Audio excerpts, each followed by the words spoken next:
자, 틀린 것은 관리처분계획 인가신청 들어왔습니다. 며칠 이내에 인가한다? 30일. 아까 말씀드렸죠? 네.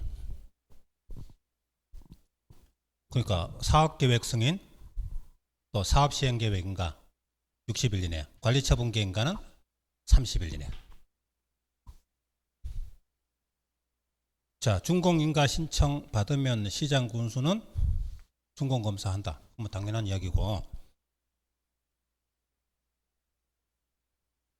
자, 정비사업 공사가 완료됐습니다. 자, 그러면 고시를 하죠. 지방자치단체가 발행하는 공보에 고시를, 공사 완료됐다고 고시를 한다. 그럼 뭐 당연한 이야기. 뭐 초점이 아니고 4번 갑니다. 시장 군수가 준공인가 하는데, 준공검사 하는데 효율적 준공검사가 필요하면 이런 전문기관에 의뢰하여야 한답니까? 할 수 있답니까? 할 수 있다겠죠, 그죠? 시장 군수가 직접 할 수도 있겠죠. 그러니까 의뢰할 수 있다 해야 되지, 의뢰하여야 한다면 틀리죠. 4번이 답입니다. 뭐 이 문제는 그렇게 중요한 조문들은 없어요, 그죠? 그렇게 가볍게 읽고.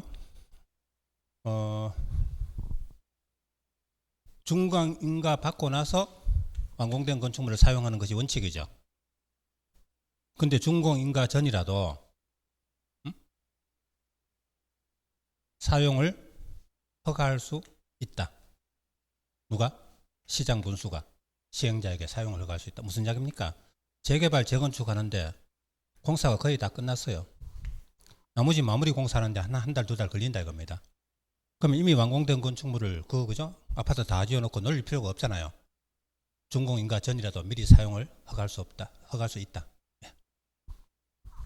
허가할 수 있다. 그러니까 원래 준공인가 전에는 사용할 수 없다. 이게 원칙이잖아요. 근데 허가를 받으면 사용할 수 있다죠.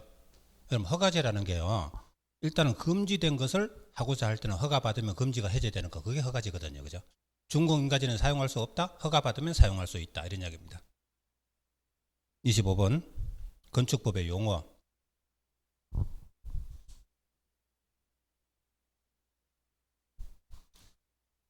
자, 여기 가만히 보세요. 기둥 4개를 철거했다. 뭐 기둥 3개, 보 3개, 지붕틀 3개 이렇게 나오면은 우리 대수선 아니냐 이 생각할 수 있죠. 근데 뒤에 보니까 건축물 높이를 늘린다 이렇게 돼 있어요. 그러면 이거 보세요.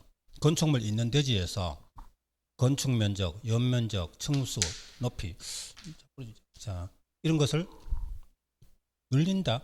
자, 늘린다. 이건 뭐예요? 있는 데서 늘리면 증축이죠. 그래요. 건축물 없는 데서 새로 지으면 신축이고, 있는 데서 늘리면 증축이죠. 그럼 여기서 늘린다 이러면 아무거나, 이 중에 아무거나 늘리면 증축입니다. 그럼 여러분, 대수선하고 증축하고 어느 게 더 중대한 행위입니까? 증축이 더 중요하죠. 증축은 건축이잖아요, 그죠? 건축 속에 신축, 증축, 개축, 재축 이전이 있잖아요. 대수선은 건축에 이르지는 않지만 크게 수선한다 해서 대수선이잖아요, 그죠? 그럼 앞에 저런 말에 현혹되지 말고 뒤에 보니까 뭐를 늘린다. 아, 요거 증축이다. 그러면 증축이라 해야 되지 대수선이라 하면 안 됩니다. 이 재축은 말도 안 되죠, 그죠? 여러분, 개축, 재축은 뭐예요? 기존 건축물이 있는데 인위적으로 해체하고 종전 범위 안에서 다시 지으면 개축. 화재 등으로, 재해 등으로 멸실돼서 종전 범위 안에 지으면 재축. 어떻게 외워요? 개, 해, 재, 멸 이렇게 외우세요. 개축은 해체, 재축은 멸실. 해체돼서 종전 범위 아니면 개축, 멸실돼서 종전 범위 아니면 재축. 근데 해체, 멸실됐는데 종전 범위보다 증가하면 뭐가 된다? 그거 증축이라 하면 안 된다 이겁니다. 알겠죠? 이거 모르면 안 돼요. 보세요. 건축물 해체, 멸실됐다면 건축물 없죠? 없는 데서 종전보다 더 크게 지으면 신축이에요. 이거 아주 중요한 겁니다. 여러분, 그 맨 앞에 건축에 정리할 때 신축 옆에요. 두 번째 정의에, 첫 번째 정의는 없는 대지에 새로 지으면 신축이라 해놓고, 두 번째 해체, 멸실된 대지에 종전 범위보다 증가하는 것 이렇게 돼 있어요. 그게 신축이거든요. 그거 모르면 안 됩니다. 그것이 중요한 겁니다. 시험 잘 나와요. 해체 매실돼서 종전 범위 아니면 개축 재축이고 종전 범위보다 증가하면 없는데 새로 짓는 거니까 신축이다. 아셨죠? 그건 당연히 해도 시험에 잘 나오는 거고요. 거기 또 변형해서 이런 문제가 나왔어요. 건축물을 해체하고요. 건축물의 일부를 해체하고 종전 범위보다 늘려 짓는 거 이렇게 나와요. 그럼 뭐가 돼요? 일부를 해체하고 일부가 남아있죠. 거기서 종전보다 증가하면 그건 증축이에요. 아셨죠?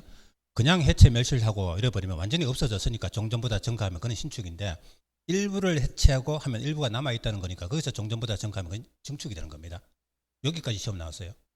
근데 좀 전에 두 번째 경우를 모르면 안 되는 겁니다. 이건 세 번째 경우까지 나오는데, 그죠? 그쵸? 자, 요거 잘 적읍시다. 해체 멸실돼서 종전 범위 아니면 개축 재축이고, 해체 멸실돼서 종전 범위보다 증가한다면 완전히 철거했다는 거니까 이때는 신축이고, 일부를 철거하고 종전보다 증가 이러면 요거는 증축이다. 아셨죠? 그 3단계가 이제 문제에서 계속 등장할 겁니다. 자, 2번. 요것도 잘 봐요. 지붕틀 3개 증설하면 대수선이라 쉽죠? 근데 뒤에 보니까 연면적을 넓힌다. 넓히는 게 증가하는 거잖아요. 이 중에 아무거나 요 연면적을 늘린다. 넓히는 게 늘리는 거죠. 그죠? 그럼 이건 증축이에요. 저 앞에 지붕틀 3개 때문에 대수선 이러지 말고요. 대수선보다 더 중요한 게 건축이다. 이건 증축이다. 아셨습니까? 예, 적어서 헷갈리면 안 된다 이겁니다. 자, 3번. 있는 대지에 자, 3번.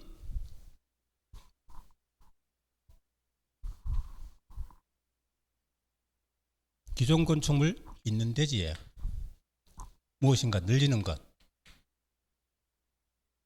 뭐가 돼요? 증축이죠. 기존 건축물이 있다 이겁니다. 있는 데서 늘리면 증축이죠.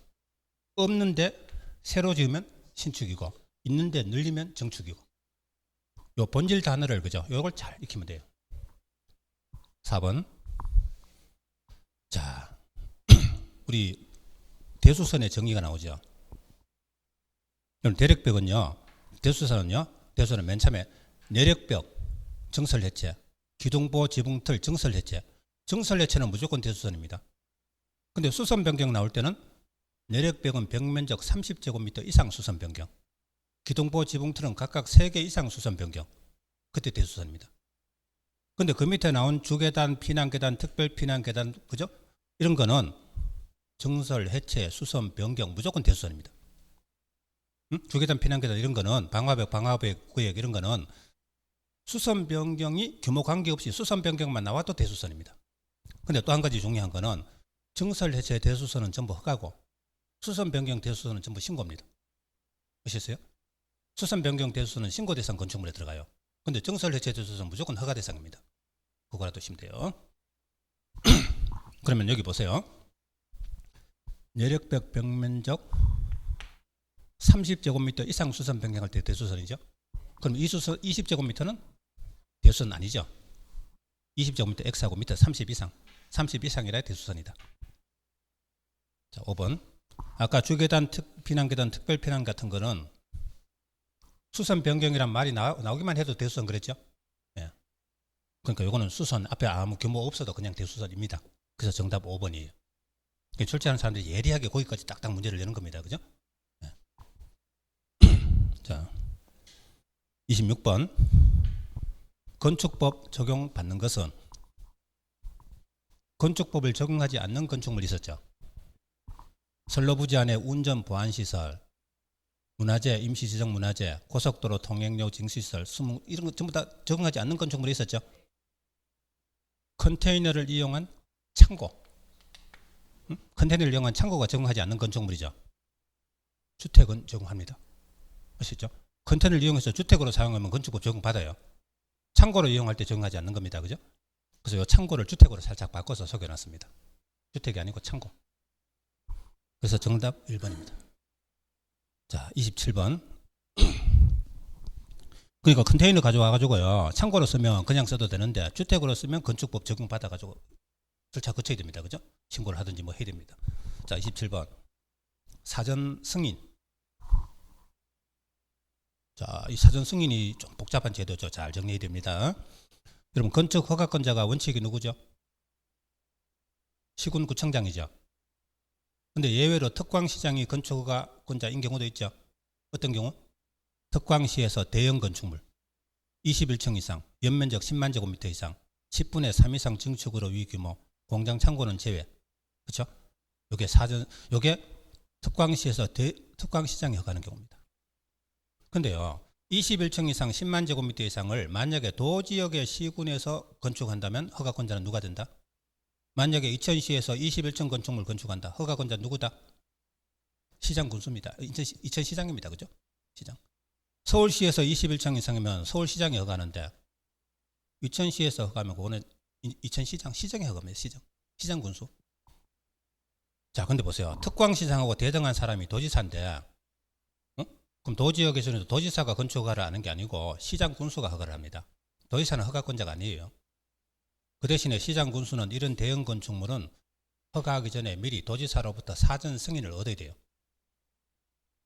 그러면 대형 건축물에 대해서 건축허가 신청 들어왔을 때 시장군수가 도지사에게 미리 승인을 얻어서 건축을 해야 된다. 그럼 도지사는 사전 승인권자가 되는 거다. 그럼 이 사전 승인 대상은 세 가지입니다. 좀 전에 보셨던 대형 건축물 하나 하고, 둘째는 자연환경 수질 보호 위하여 도지사가 지정한 구역, 이걸 가지고 자수구역이라고 정의합시다. 자연환경 수질 보호 위하여 도지사가 지정한 구역에 여기 나오죠.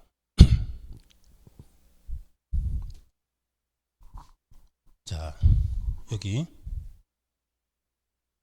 3번 보세요. 여기 자연환경 수질 보호 위하여 도지사가 지정 공고한 구역, 이걸 가지고 자수구역.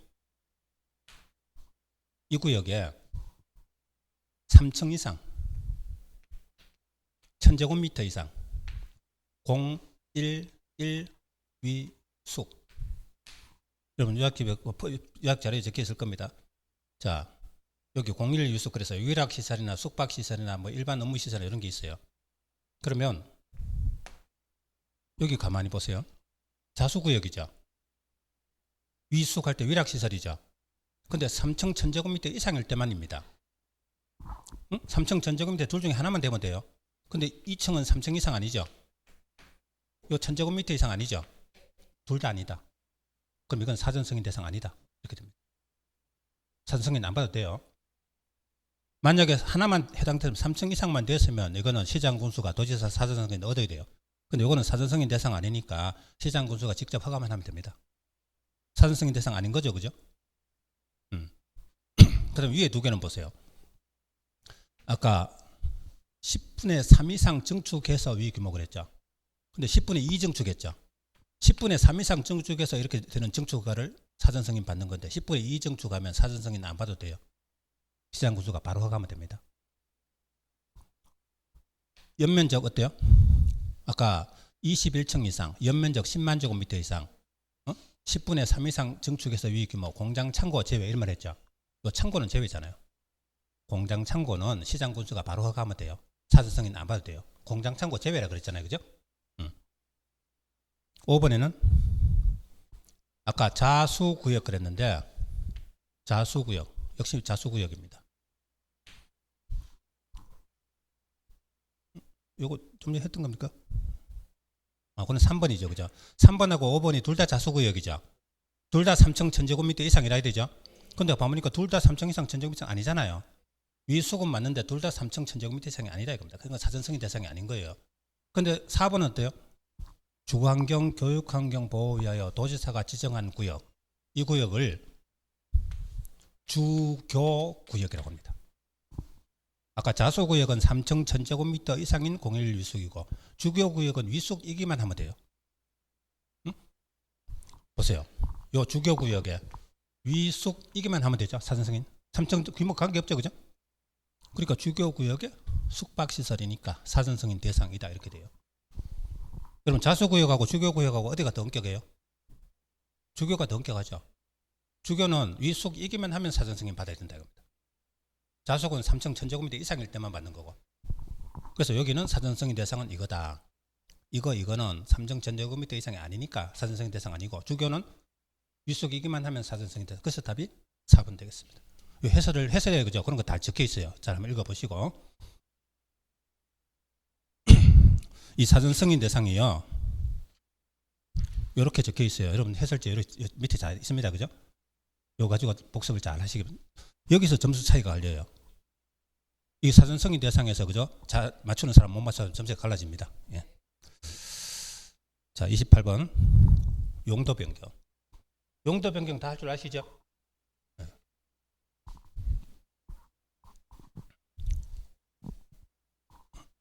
맨 처음에 용도 변경 강의하면요, 그거 한 문제 버리면 안 되냐고 묻는 분들이 많아요. 그죠? 하도 복잡하니까. 자, 그러면 일단 용도 변경 문제 나오거든. 시설군 있죠. 자, 산, 전, 문, 영, 교, 근, 주, 그 9자를 세로로 쭉 적습니다. 자, 그리고 여러분 이거 외워놨죠? 각 시설군별로 용도, 응? 자동차 시설군의 자동차 시설, 산업 시설군의 위험물, 공장, 이거 다 외워놨죠? 어떻게 외웠어요? 저자 따서 외워놨습니까? 예. 저자 따서 외우면 자, 산, 위, 공장, 창자, 묘운, 전발방, 문무니, 관종 이런 식으로 외워두세요. 저자 따서 해설지 있으니까. 응? 영숙, 판운, 그 다음에 교야의 노교수, 근일리, 주업, 교단공, 그 다음에 그동. 이거 뭐 가르치는 사람들마다 서로 다른 방식으로 하니까요. 제가 갑자기 말하니까 그런데 요거 용도 변경이 시험에 꼭 나옵니다. 해마다 한 문제는 최하로 나오고 많이 나오면 두 문제까지 나올 수 있어요. 조금 시간이 걸리더라도 뭐 연습을 해가지고 해두세요. 그럼 이거 어떻게 하냐면요. 한번 해볼게요. 변경 전 용도 찍어가지고 변경 후 용도 찍고 상위군으로 가면 허가죠. 하위군으로 가면 신고입니다. 같은 시설군 안의 변경은 기재 내용 변경 신청입니다. 야, 그거 알아두시고요. 한번 연습을 해보죠. 이제 이거 여기 맞춰가지고 몇 번만 연습하면 돼요. 요즘 골프 많이 치잖아요. 그죠? 그럼 골프채 하나 사가지고 골프 연습을 수도 없이 하죠. 그거 잘 쳐보려고. 그죠? 연습 수도 없이 하죠. 근데 중개사 학교 가는데 연습을 안 하면 되겠습니까? 그죠? 방법 하나 가르쳐주면 수도 없이 연습해야 되죠. 그죠? 골프 연습보다 이게 더 중요해요. 응? 골프는 취미로 하는 거고. 그죠? 이거는 업으로 하려는 거잖아요. 그죠? 이게 더 중요한 겁니다. 그죠? 네. 자, 한번 해볼게요. 업무시설은 주업교단공. 아까 외워놨을 때 주업, 그러니까 주거 업무시설에 들어가요. 거의 주입니다. 처음에. 주업이잖아요. 판매시는 영숙, 판운 할 때 판입니다. 그럼 0입니다. 요거. 그러면 주, 0. 주에서 0으로 상위군으로 가죠? 허가잖아요. 그죠? 주에서 0으로 상위군으로 가니까 허가입니다. 아까 그 첫 자만 외워놓고요. 외우는 척 해놓고 문제 적용하면서 이렇게 몇 번 찾아보면 저절로 외워져요. 허가죠? 허가를 필요로 하는 경우는 답 1번이죠? 벌써 답 1번 나왔어요. 자, 2번.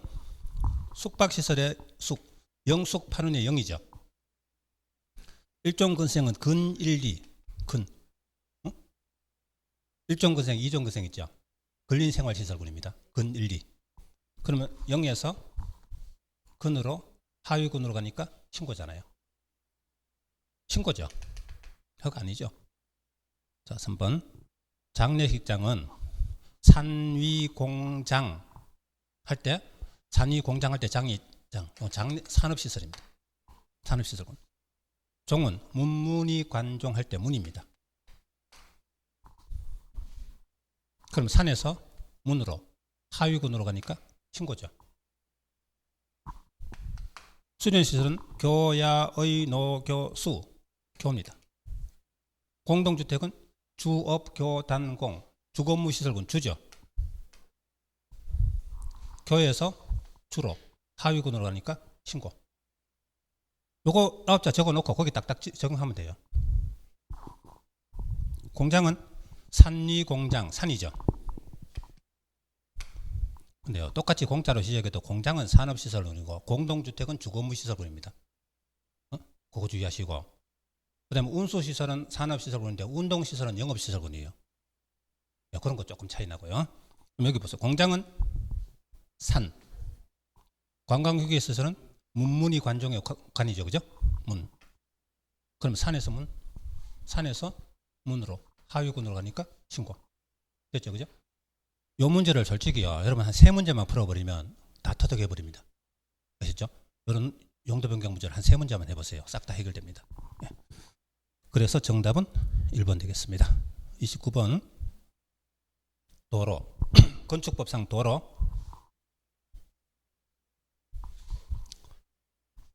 자, 그럼 건축법상 도로는 소요너비, 도로 소요너비가 원칙적으로 몇 미터 이상? 4미터 이상입니다. 그럼 도로의 조건은 보행이 가능할 것, 자동차 통행이 가능할 것, 너비 4미터 이상일 것. 4미터 이상 돼야 차가 양쪽으로 이렇게 다닐 수 있잖아요, 그죠? 소요너비 4미터 이상일 것. 그럼 자동차 통행 가능할 것 그랬죠? 그게 원칙인데 예외가 있죠. 지형 조건으로 자동차 통행 불가능할 때는 너비가 3미터 이상만 되면 도로가 됩니다. 상천 동네 올라가는 길 차 못 다닐 때는 4미터가 아니고 3미터 이상만 되면 돼요. 그럼 지형적 조건으로 자동차 통행이 불가능하더라도 도로가 되는 경우가 있다. 맞죠? 3미터 이상 되면. 건축법상 도로는 특성상 도로법에 의하여 신설, 변경, 고시되어야 한다. 그렇습니까? 여러분 도로법의 건축법의 도로는요, 다음 두 가지를 다 건축법의 도로라 그래요. 국계법, 도로법, 사도법, 기타 관계 법령에 의하여 신설, 변경, 고시된 도로. 이거 다 건축법에 다 들어가요. 그러니까 도로법에서만 아니라 국계법, 사도법 이런 다른 법에 의해서 도로가 다 만들어질 수 있는 것도 꼭 도로법에서 고시되어야 되는 거 아니에요. 우리 국계법의 도시계획 시설 사업에서 저 큰 도로 있죠. 저건 국계법에 한 거고, 개인이 사도 길 내는 거고, 농장에 들어가고 사도 내는 거고 사도법에 한 거고 각각이지 꼭 도로법에 따라 신설, 변경, 고시되어야 되는 거 아니다 이겁니다. 그럼 건축법의 도로는 가장 넓은 의미의 도로예요. 왜? 다른 관계 법령의 도로는 당연히 건축법에도 들어가고, 그것만이 아니라 건축 허가 신고 시에 허가권자가 위치를 지정하는 도로. 자, 여기 대지에 소유자가 건축 허가 신청을 해요. 그럼 허가권자가 여기는 소방도로 낼 자리다, 건축하지 마라, 딱 정해줘요. 우리 동네 골목길 있잖아요, 그죠? 원래 도로가 없었는데 건축허가 신청할 때 도로라고 딱 지정해줍니다. 건축허가 시에 정하는 도로. 이것도 도로에 들어가요. 그러니까 건축법의 도로가 가장 넓은 의미의 도로. 다른 모든 법의 도로 다 들어가고 건축허가 낼 때 지정하는 도로까지 포함해서 건축법의 도로다. 가장 넓은 의미의 도로다. 자, 그렇다면 건축법의 도로는 꼭 도로법에 따라 신설 변경되어야 되는 거 아니죠, 그죠? 다른 법에 의해서도 고시될 수 있다 이겁니다. 3번. 자, 도로를 지정, 폐지, 변경할 때 동의 얻어야 돼요. 도로를 지정하든 폐지, 변경하든 동의를 얻어야 됩니다. 이해관계인의 동의를 얻어야 돼요. 근데 예외가 있어요. 다음의 경우는 동의를 얻지 않아도 됩니다. 첫째는 이해관계인이 해외 거주. 해외 거주하면 동의 얻기 어렵죠. 그때 동의 얻지 않아도 돼요. 둘째는 장기간 통행로, 사실상 통로. 과거 수십 년간 사람들이 관습적으로 도로를 사용하고 있었던 거죠. 그걸 공식적으로 도로 지정할 때는 그때는 동의 안 해도 된다. 당연히 도로를 알고 있으니까. 근데요, 장기간 통행로 이걸 가지고 더 이상 도로 아니라고 폐지할 때는 그때는 동의 받아야 돼요. 폐지하면 거기에 영향을 받는 사람이 생기잖아요, 그죠? 지정할 때는 동의 안 해도 되지만 폐지할 때는 동의 받아야 돼요. 어쨌든 여기는 장기간 통행로를 도로로 정할 때는 이해관계인 동의가 필수적이다. 맞습니까? 그러면 여기는 이 동의 안 받아도 되죠, 그죠? 아까 장기간 통행은 동의 안 받아도 된다 그랬잖아요, 그죠? 근데 필수적이다 하니까 틀린 거죠. 받지 않아도 된다. 그냥 도로 지정할 땐 동의 받아야 되는데 장기간 통행료는 안 받아도 된다 그랬잖아요, 그죠? 그래서 틀렸습니다. 4번. 허가권자가 도로를 지정 공고할 수 없답니까? 있죠. 건축허가 낼 때 소방도로 지정해 주는 거죠, 그죠? 건축허가권자가 도로 지정할 수 있잖아요, 그죠? 예. 예정도로는 건축법의 도로에 해당될 수 없다. 예정도로 포함입니다. 지금은 도로 모습을 띄고 있지 않은데 앞으로 도로 날짜리로 예정되어 있는 거 있죠. 그럼 예정도로는 도로에 포함한답니다. 그럼 계획상의 도로는 도로에 포함한다. 맞아요? 옛날 문제, 한 20 몇 년 전에 나온 문제. 저희들이 한 30년 강의하다 보니까요. 그동안에 스쳐 지나간 문제가 그죠? 다 생각이 나요. 보통 우리 지금 나오는 거는 한 16년, 15년 안에 문제인데요. 옛날에 20 몇 년 전에 나온 문제들이 그죠? 그 중에 하나입니다. 자, 그러면 계획상의 도로는 도로에 포함된다. 맞아요? 맞죠? 도시계획상 여기 도로 날짜리라고 정해놓고 계획상의 도로가 곧 예정도로잖아요. 그러니까 예정도로는 도로에 포함한다면 너무 잘 맞을 것 같으니까 계획상의 도로는 도로에 포함 이렇게 바꿔서 문제를 내는 겁니다. 그죠? 그게 그거다. 도로 맞다. 포함될 수 없다가 아니고 예정도로는 도로에 포함한다. 이렇게 하시면 돼요. 자, 그래서 정답 1번 되겠습니다. 30번. 구조안전 자, 구조계산 구조안전 확인 이거 외워놨죠? 시험에 잘 나옵니다. 이거 구조안전 서류 제출 건축물 꼭 외우셔야 돼요. 요거 암기 자료도 오늘 자료 속에 들어있습니다. 요거 꼭 외우세요. 자, 이거 보시면 2층 이상, 연면적 200 이상, 목구조는 3,500 이상, 목구조까지 시험 나왔어요. 처마 높이 9m, 기둥 사이 10m, 높이 13m, 중요 건축물, 문화유산, 단독주택, 공동주택. 그러면 이런 거는 구조안전 서류를 그 전문가로부터 구조안전 서류를 받아가지고 허가권자에게 제출해야 됩니다. 그럼 어떻게 오냐? 200, 10, 13 중문 단공 목구조는 3, 500 이렇게 외우세요. 그래놓고 청연, 처기, 녹 순서 이렇게. 그러면 시험 칠 때 요거 나오거든. 요거 쫙 적어놓고 적는데 20초면 적어요. 그리고 보기 정확히 그려 넣어야 됩니다. 실수하면 안 되죠. 요거 몇 미터 이상인데요. 10m 이상인데 12m 하고 딱 사례로 나올 수 있거든요. 그럼 12m는 10m 이상이잖아. 맞잖아. 이래야 됩니다. 그죠? 그러니까 적어놓고 해야 돼요. 근데 또 12m 이상 이러면 안 됩니다. 10m 이상인데 12m 이상 이런 기준이기 때문에 기준은 숫자가 바뀌면 안 되죠. 12m인 하면 10m 이상, 그 사례니까 그건 맞는데요. 10m 이상인데 12m 이상 해버리면 기준이 바뀌니까 틀리는 겁니다. 자, 요거 꼭 외웁니다. 우리 한번 연습해 볼까요?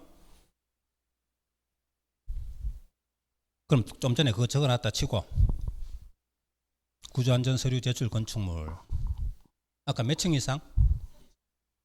자, 200 외워보죠. 200, 9, 10, 13 중, 문, 단, 공 목구조는 3, 500 각각 이상. 그럼 2층 이상이면 구조안전 서류 제출해야 되죠. 그럼 5층이면 2층 이상 맞죠? 제출해야 돼요. 지금 아닌 거 골라란대요. 인 거죠, 그죠? 그 다음에 여기 아까 층, 연, 처, 기, 높 그랬어요. 그럼 요게 처마 높이거든요. 처마 높이 9m 이상이죠. 그럼 밑에다가 9m 이상 이렇게 적어놓고 요건 9m 이상 맞네. 이상 맞아요. 높이는 13m 이상이죠.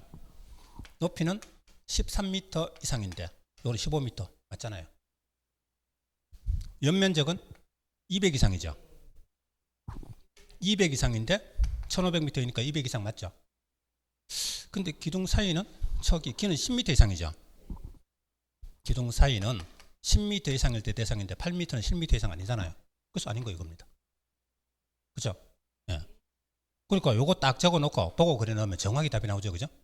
이걸 머릿속 암만 머리가 좋아도 머릿속 생각하다 보면 실수해요. 그죠? 그래서 적어 놓고 하세요. 적어 놓고. 예. 예. 자, 31번. 특별건축구역. 자, 건축법 마지막에 가면 특별건축구역 나옵니다. 특별건축구역이 어떤 것이죠? 우리나라에 없던 건축물. 예를 들어서 저 부산 해운대 같은데, 그죠? 부산 해운대 가면 서울의 어떤 주거지역보다 훨씬 높은 아파트들이 쫙 모여있죠. 그런 동네가 특별건축입니다. 그러니까 창의로운 어떤 새로운 건축물 그런 거 지어가지고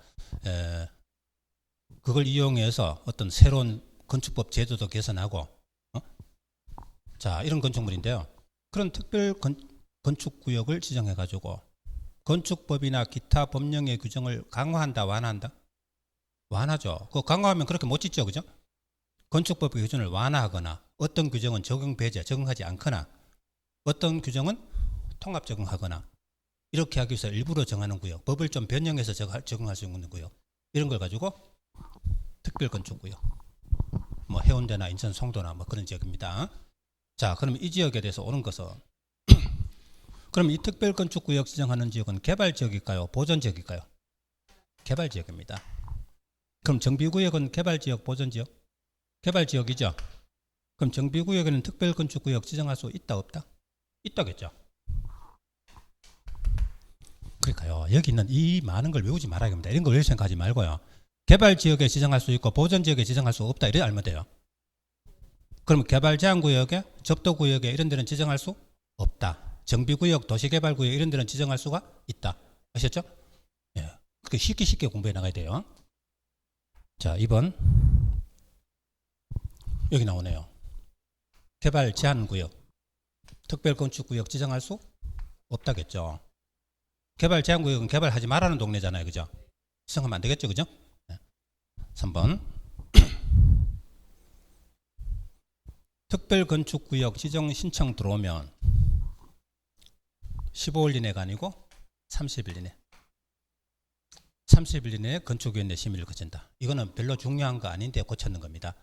아까 중요한 거 아닌데 틀려가지고 고치게 하는 거는 거의 없다. 근데 아까 90%로 그렇다 했는데 나머지 10% 해당되는 거예요. 이런 건 틀려도 괜찮아요. 그죠? 예. 그럼 공법을 90점 맞아야 되는 거 아니거든요. 공법은 좀 버릴 거 버리고. 근데 버릴 것까지 다 욕심을 내면 공법 분량이 3배 늘어나요. 예. 버릴 건 좀 버릴 생각하고 해야 됩니다. 자, 4번. 자, 특별건축구역에는 통합 적용이 있어요. 이거 보세요. 만약에 해운대에 이 초고층 아파트들이 이렇게 들어서는데 법 규정에 따라 이 대지마다 각각 미술 장식품 설치하고 아니면 공원 설치하고 주차장 따로 설치하고 따로따로 설치하는 것보다는 이들이 한 곳에 모아가지고 여기다가 주차장 공동으로 설치하고 이러면 좀 더 효율적이겠죠. 그죠? 이런 걸 가지고 통합 적용이라고 하는 겁니다. 개별 대지별로 따로따로 하지 말고 모아가지고 한 곳에 적용하는 거. 그게 통합 적용입니다. 그럼 통합 적용할 수 있는 게 뭐다? 미술 작품 설치, 주차장 설치, 공원 설치. 공통점이 뭐죠? 전부 설치죠. 그러면 어떤 규정? 설치 규정. 뭔가 설치라는 단어가 들어가는 규정. 이런 거는 통합 적용할 수 있다. 그러면 돼요. 미술 작품, 주차장, 공원 설치. 그걸 한 곳에 모아서 통합 적용하면 효율적이겠다 할 수 있습니다. 근데 시험에 어떻게 나왔냐면 통합 적용하는 거 아니고 도로 설치. 도로 설치는 통합 적용하면 됩니까? 안 되죠. 도로는 돌아가면서 도로가 다 있을 때 도로를 한 곳에 모아서 널찍하게 하고 다른 곳에 도로 안 만들고 이러면 되겠습니까? 그죠? 그러니까 도로 설치는 통합 적용이 아니다. 그러니까 외우지 않아도 상식적으로 생각하면 도로 설치는 통합 적용 말도 안 된다. 그죠? 되겠죠? 예. 자, 그러면 위에 보시면 뭡니까? 미술 작품이잖아요. 응? 미술 작품은 통합 적용할 수 있다. 그럼 좀 전에 미술 작품, 공원, 주차장 그렇게 생각하면 되겠죠. 그죠? 예. 4번이 맞네요. 5번. 특별건축구역 지정하면 그 자리에는 도시관리계획 결정 있은 것으로 본답니다. 그런데 관로 속에 지역지구 구역 지정은 제외 이렇게 되어 있어요. 자, 여러분 특별건축구역 지정하면요. 도시관리계획의 종류가 6개죠. 3번에 기반시설, 4번에 개발사업, 정비사업, 5번에 지구단위계획 이런 거 있잖아요. 입지규제 최소구역. 그런 거는 있은 것으로 보는데 특별건축구역 지정했다고 관리계획 1번, 2번에 지역지구구역 그거는 지정한 것으로 보는 거 아니라는 겁니다. 그럼 지역지구구역은 지정이나 변경이 필요하면 새로 관리계획 결정해야 된다 이 말입니다. 근데 여기 문제 뭐라고 했어요? 특별건축구역 지정하면 관리계획 결정이 있는 것으로 본다 이렇게 말하면 맞는데 지역 지정이 있는 것으로 본다 이러면 틀린다는 겁니다. 지역지구구역 지정은 제외라 그랬잖아요. 그죠?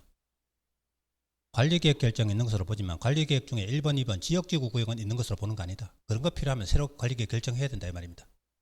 꼭 요 관료 속에 있는 요걸 문제를 딱 만들어내잖아요. 그죠? 이거 있는 것으로 본다면 돼. 이거 있는 것으로 본다면 틀린다는 겁니다. 아셨죠? 예. 자, 그래서 정답 4번 되겠습니다. 32번 주택법으로 갑니다. 자, 민영주택이라도 국민주택 규모로 건축되면 국민주택에 해당한다? 말도 안 되죠. 그럼 민영주택이라도 국민주택이다. 그런 게 어디 있어요? 국민주택이면 국민주택이고. 그러면 원래 어떻게 돼 있어요? 민영주택이란 국민주택을 제외한 주택. 이렇게 돼 있어요. 국민주택의 정의가 살짝 까다롭죠. 이거 꼭 정리해야 돼요. 자, 여기서 A번은 일단 국민주택이 되려면 다음 하나로서 국민주택 규모라 해야 됩니다. 국민주택 규모 이하. 국민주택 규모가 얼마죠? 85 이하죠. 근데 수도권 제외한 지역의 읍면지역은 100 이하죠. 그럼 다음 중에 하나로서 이렇게 돼야 돼요. 국가, 지자체, 주공, 지방공사가 건설하는 주택. 한마디로 뭐죠? 공공주체죠. 그럼 공공주체가 짓는 주택은 국민주택이다. 맞아요? 주공이 지은 주택은 국민주택이다. 맞아요? 틀리죠? 주공이 지은 거라고 다 국민입니까? 주공이 지어도 민영도 있죠? 로서 국민주택 규모 이하인 주택. 이 말이 들어가야 되는 거죠? 주공이 지은 주택으로서 국민주택 규모 이하인 주택. 그래야 국민주택이지. 주공이 지은 주택은 국민주택이다. 이러면 틀리는 겁니다. 주공이 지어도 32평짜리 지으면 민영이 되는 거죠. 그죠? 요 연결해야 돼요. 요거. 그럼 이거는 뭐죠? 민간주체입니다. 민간주체가 짓더라도 그럼 민간건설업자가 지으면 다 민영입니까? 아니잖아요. 민간업자가 지어도 국민주택이 되는 경우가 있죠. 국가, 지자체 재정 지원 받거나 주택도시기금 지원 받으면서 국민주택 규모 이하면 국민주택입니다. 민간건설업자가 지었는데 주택도시기금 옛날 국민주택기금 그런 거예요. 주택도시기금 지원 아니면 국가, 지자체 재정 지원 받으면서 국민주택 규모 이하면 국민주택입니다. 민간이 지어도 국민도 있고 민영도 있다는 겁니다. 그럼 위에 문제 보세요. 주공이어서 지었습니다. 공공주체죠. 80제곱미터면 국민주택 규모죠. 국민주택에 해당한다. 맞죠? 네, 그렇습니다. 요거 없으면요. 그냥 주공이 지으면 국민주택이라면 틀리죠. 그죠? 근데 뒤에 국민주택 규모란 말이 나와 있잖아요. 그죠?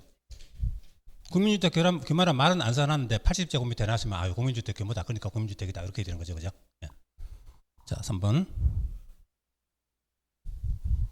근데 민간주체가 국가, 지자체 재정 지원 받아서 지으면 국민주택 될 수 있는데 재정 지원 받는데 그 비율이 건설 자금의 50% 이상 지원 받아야 국민주택이다. 그런 규정 없어요. 몇 퍼센트를 받든 간에 재정 지원 받고 국민주택 규모면 국민주택인 거지. 50% 이상 지원 받아야 국민주택이다. 그런 말은 없다는 겁니다. 그죠? 네, 틀렸습니다. 4번. 다세대 주택은 뭡니까? 공동주택이죠. 자, 주거 전용 면적 계산할 때 공동주택 주거 전용 면적은 다음 부분은 제외합니다. 일단 지하층 면적은 주거 전용 면적에서 제외합니다. 또 지상층이라 하더라도 공용 부분 있죠. 복도, 계단, 현관, 기타, 관리사무소 이런 공용 부분은 전부 제외입니다. 또 지상층이라 하더라도 주차용으로 사용하는 부분 있죠. 그런 거 전부 제외합니다. 자, 근데 여기 문제 보세요. 다세대 주택은 공동주택인데 주거 전용 면적은 건축물 전체 바닥 면적에서 지하층 면적을 제외한 면적으로 한다. 그럼 지하층 면적만 빼면 나머지는 다 주거 전용 면적에 산입됩니까? 아니잖아요. 지상층이라도 공용 부분은 다 빼는 거죠. 이 문장으로 하면 지하층만 빼면 나머지는 다 전용 면적 들어간다는 거니까 틀린 거죠. 그죠? 지상층이라도 이 부분은 빼야 된다는 거. 네. 그래서 틀렸습니다. 5번. 아파트는 공동주택이죠. 아파트는 복도, 계단 등 지상층에 있는 공용 면적은 주거 전용 면적에 제외한다죠. 포함이 아니고 제외. 지상층이라 하더라도 공용 부분은 제외한다 말입니다. 자, 그래서 정답 2번 되겠습니다. 33번.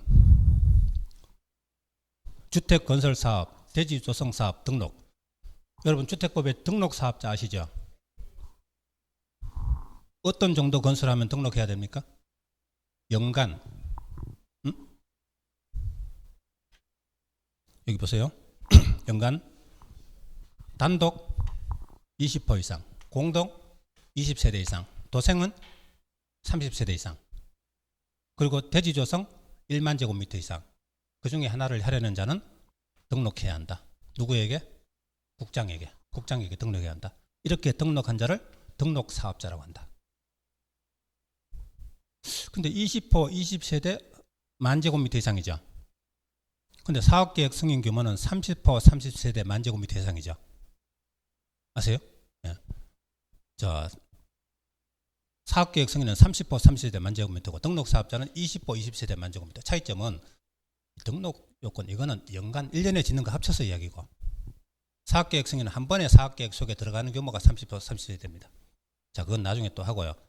이 정도 규모로 연간 짓더라도 다음에 자들은 등록하지 않는다. 공공주체는 전부 등록 안 하죠. 그 다음에 주택조합이나 고용자도 등록 안 해요. 그럼 주택조합 고용자는 무주택자들이 자기들 집을 짓자, 사원주택 짓자 이런 거지, 주택 건설을 업으로 하려는 자 아니죠, 그죠? 이들은 등록하지 않습니다. 자, 위에 문제 볼게요. 지방자치단체 등록 안 하죠. 주공도 등록 안 하죠.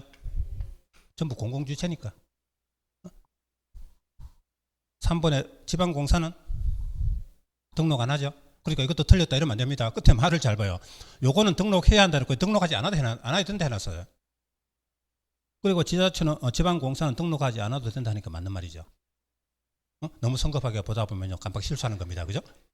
그러니까 똑같이 셋 다 공공주체, 셋 다 등록 안 하네. 그러고 넘어가면 안 돼요. 그죠? 요거 두 개는 등록해야 한다 했으니까 틀린 거예요. 이건 등록하지 않아도 된다 했으니까 맞는 말이 돼버린 겁니다. 참 치사하게 문제를 냈죠. 그죠? 3번. 자, 4번은 고용자죠. 5번은 주택조합이죠. 전부 등록하지 않는 자죠. 근데 끝에 보니까 등록해야 한다 했으니까 다 틀렸죠. 그러니까 사실은 5개 모두 등록하지 않아도 되는 자인데 3번은 끝에 등록하지 않아도 된다 했기 때문에 3번만 맞는 겁니다. 그죠? 그쵸? 그러니까요, 너무 쉬운 문제다 이래가지고 쓱 넘어가면 틀리는 문제입니다. 그죠? 예, 그런 거예요. 그러니까 출제위원들이 수험생들 심리를 아주 이용합니다. 그죠? 왜냐하면 출제위원이 한 사람이 많은 게 아니고 여러 사람이 의논해서 만들기 때문에 어떻게 하면 속일 수 있을까 연구를 하는 거예요. 그 수법을 우리가 자꾸 연습을 해야 점수가 올라간다 이겁니다. 그러니까요, 책만 막연하게 많이 읽는다고 합격하는 게 아닙니다. 문제를 많이 풀어야 돼요. 옛날에 제가 한 20년 전에 저 수원 경기대학교에서 수업을 했어요. 그죠? 거기 중개사 강의 들어왔는 분이 있는데 그분이 전년도에 자기가 결심을 했대요. 책을 정권을 다 구해가지고 뭐 학원 갈 거 뭐냐 혼자 집에서 10번씩만 글자 한 자 안 빼고 다 읽으면 합격하겠지 해서 10번을 다 읽었대요. 밥 먹는 시간, 운동 시간 빼고 글자 한 자 안 빼고 10번씩 다 읽었대요. 근데 시험 떨어졌다. 그래서 저보고 그래요. 왜 떨어졌을까요? 하고 묻더라고요. 전문가한테 물어보겠다는 거죠. 그죠? 저 답이 바로 나와요. 왜 글자 한 자 빼고 다 읽어요? 시험에 안 나오는 걸 왜 읽어요? 그죠? 그러니까 학원에 나오시는 분은 시험에 나오는 것만 20번 읽는데 그분은 시험에 나오는 거 안 나오는 거 다 합쳐서 10번 읽었어요. 누가 합격해요? 시험에 나오는 거 20번 읽는 사람이 합격해요. 그죠? 그죠? 그러니까 바로다. 그러니까 제가 그 이야기를 하니까 맞는 것 같다. 그래서 내가 여기 와서 들어보니까 그런 느낌이 그죠? 느낌이 온다 그래요. 네? 그분이 그 해는 합격했어요. 그죠? 작년에 읽어놓은 게 있기 때문에 그 다음에는 이제 기본 내용을 아니까 문제 푸는 거 쉽죠. 그죠? 네. 그러니까 학원에 나오셔야 들어야 돼요. 네. 절에 들어가면 안 됩니다. 그죠? 암자 맞춰놓고 이러면 안 돼요. 예. 자, 34번. 아까 원장님이 쉬는 시간에 그러세요. 오래 하는 거 안 좋아한다 그러더라고요. 그죠? 예, 근데 오늘 제가 첫날이라서 처음에 조금 적응하려고 보다니까요. 시간이 조금 더 걸렸어요. 그러니까 조금만 더 하겠습니다. 그죠? 예. 자, 34번. 빨리 맞춰줘야 되는데, 그죠? 예. 자, 주택조합 설립할 때는 인가를 받아야 됩니다. 주택조합은 지역조합, 직장조합, 리모델링조합 3개 있죠. 인가받고 시군구청장 인가받아요. 근데 신고한 게 하나 있죠. 국민주택 우선 공급받기 위해서 직장조합 설립하는 거. 요거는 신고입니다. 국민주택 우선 공급받는 직장조합. 그거는 신고입니다. 여기는 국민주택 우선 공급받기 위한 직장조합이죠. 인가가 아니고 신고다. 그래서 1번 틀렸어요. 2번. 자, 주택조합은 조합원이 몇 명 이상입니까? 보세요. 주택조합이 등록사업자와 함께 조합주택을 짓는다 이겁니다. 그러면 주택 건설 예정 세대수가 만약에 100세대다. 그럼 조합원은 그것의 50% 이상이래. 그럼 조합원 몇 명 이상? 50명 이상입니다. 건설 예정 세대수가 100세대면 조합원은 50명 이상 돼야 돼요. 과반수하고 좀 다르죠. 50%하고 과반수 좀 다르죠. 그죠? 50%는 100명 중에 50명이고 과반수는 51명이라 돼요. 그죠? 그죠? 하루 차이 납니다. 한 명. 예리해야 돼요. 자, 그러면 50% 이상인데 50명 이상인데요. 최하로 20명 이상 이런 말이 있어요. 이건 뭘까요? 만약에 건설 예정 세대수가 30세대면요. 그것의 50%는 15명이죠. 이때도 20명 이상은 돼야 된다고. 아셨죠? 그러니까 예정 세대수가 적어서 50%가 20명 안 될 때는 그래도 20명 이상은 돼야 된다 이 말입니다. 그래서 건설 예정 세대수의 50% 이상 해놓고 그래도 20명 이상, 최하로 20명 이상 이 말이 있는 겁니다. 그럼 여기 보세요. 건설 예정 세대수의 3분의 1 이상 아니죠. 얼마? 50% 이상. 3분의 1이 아니고 50% 이상. 2번 리모델링 조합에서 공유다. 자, 어떤 주택 하나가 소유권이 두 사람 이상의 공유다. 이때는 그 수인 모두를 조합원으로 봅니까? 아니다. 대표하는 1인을 조합원으로 본다죠. 자, 이런 이야기는 우리 조합이 세 번 있으니까 다 나옵니다. 공유하면 대표하는 1명이고 구분 소유되면 각인을 그죠? 이렇게 말하죠. 자, 4번. 자, 이거 여기 이제 조금 복잡한 이야기인데 그죠? 조합원이 결혼이 생겼다 입니다. 그걸 다른 사람하고 교체하는 이야기예요. 자, 그러면 이거 여러분 시험에 잘 나오는데 꼭 봐둬야 되겠습니다. 설립인가 후에는 조합원을 교체, 신규 가입하게 할 수 없답니다. 그러니까 주택조합 설립인가 받은 때 조합원 지위가 확정이 되거든요. 그럼 설립인가 후에는 조합원을 교체하거나 신규 가입하게 할 수 없다. 이게 원칙이죠. 근데 설립인가 후라도 다음에 사유가 있을 때는 교체, 신규 가입하게 할 수 있다. 다음에 그 사유.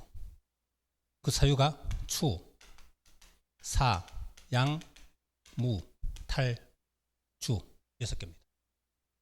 추는 추가 모집 승인 받은 경우.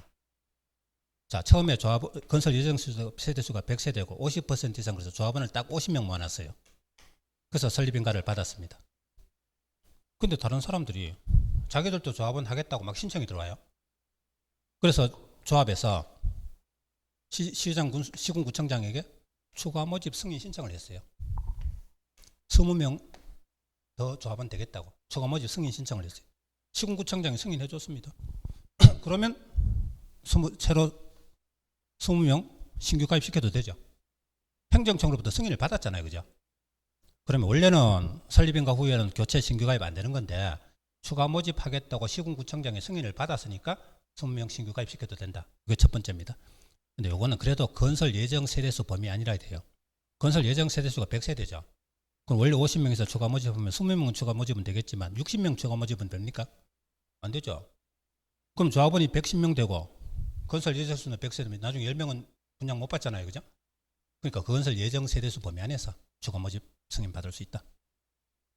나머지는 사망, 양도 정려 판결 등으로 무자격자 판명, 그 다음에 주사양무, 탈주, 탈퇴. 조합원이 그만하겠다고 탈퇴해버렸습니다. 또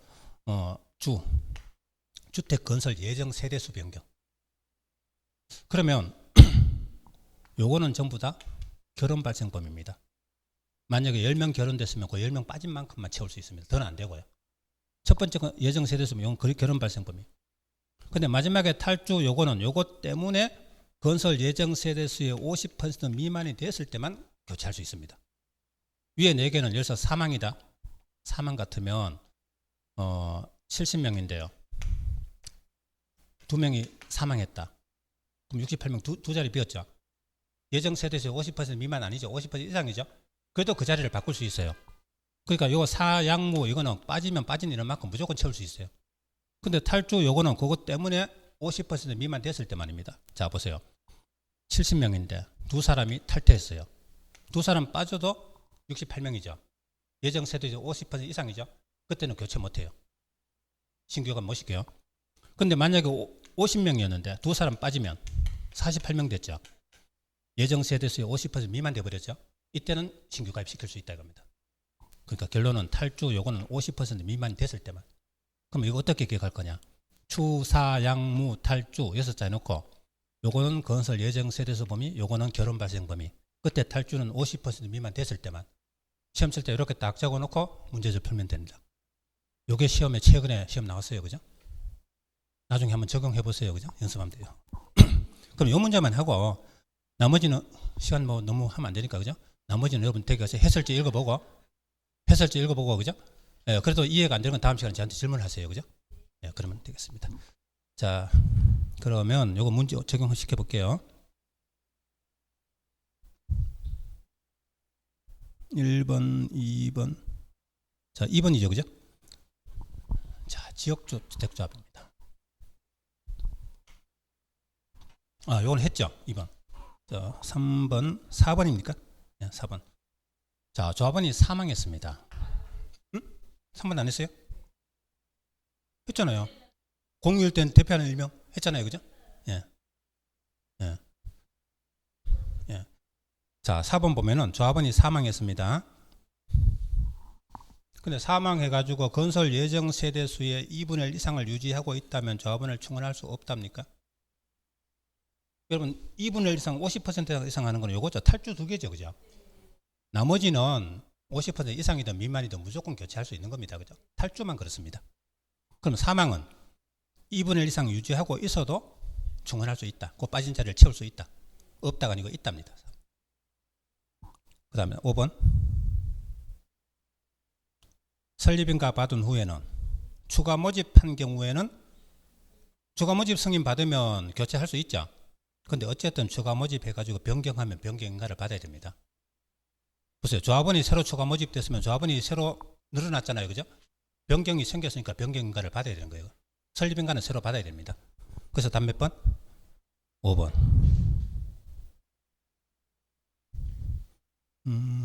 자, 5단위로 끊어가지고 35번 하나만 더 합시다. 자, 주택의 규모별 건설 비율. 갈로 단위로 오른 것은 자, 단독주택은 1호당 얼마요? 330제곱미터 이하입니다. 공동은 얼마요? 297제곱미터 이하입니다. 그러면 297제곱미터면 몇 평이에요? 90평이죠. 그죠? 100평, 90평 이렇게 됩니다. 자, 두 번째는 주택 수급 적정을 위하여 사업주체가 건설하는 주택의 최대 몇 퍼센트? 몇 퍼센트요? 75%. 주택조합이나 고용자가 건설하는 주택의 100%.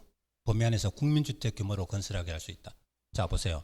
사업주체 입장에서는 소형주택, 중형주택 어느 거 많이 남습니까? 중형으로 해서 고급스럽게 해서 비싸게 받는 게 많이 남죠. 근데 국가지자체 입장에서는 서민주택 많이 짓기를 원합니다. 그죠? 호수 많이 짓고. 그래서 국장이 일반 사업주체가 짓는 거는 최대 몇 퍼센트? 75%. 주택자, 고용자 짓는 거는 최대 100% 범위 안에서 국민주택 규모로 지어라. 이렇게 할 수 있는 겁니다. 꼭 그 비율까지 가는 게 아니고 최대로 갔을 때 이야기입니다. 그래서 답 몇 번? 1번 되겠습니다. 자, 36번부터는 여러분 보시고요. 40문제를 그죠? 3시간 안에 다 풀기가 조금 힘들어요. 더구나 오늘 첫날이기 때문에 그 설명을 좀 많이 붙이다 보니 그렇습니다. 자, 그래서 다음 시간에 그 대신 꼭 나머지를 풀어 오시고 질문을 하시기 바랍니다. 자, 오늘 마치겠습니다. 수고하셨습니다.